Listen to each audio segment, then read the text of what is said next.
NBA basketball, we're going to jump right into it. The Cleveland Cavaliers, a frustrated and pissed off Cleveland Cavaliers, are going to Washington to take on the Washington Wizards.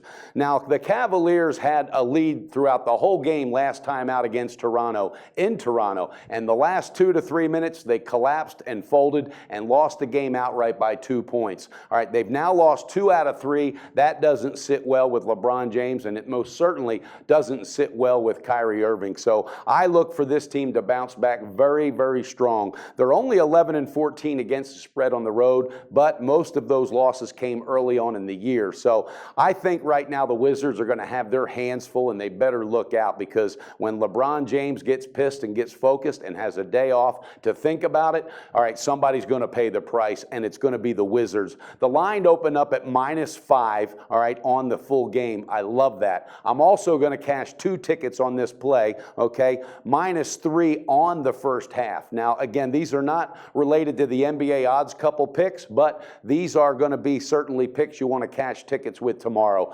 Cleveland Cavaliers on the first half -3, and on the game -5. NBA action, don't miss it.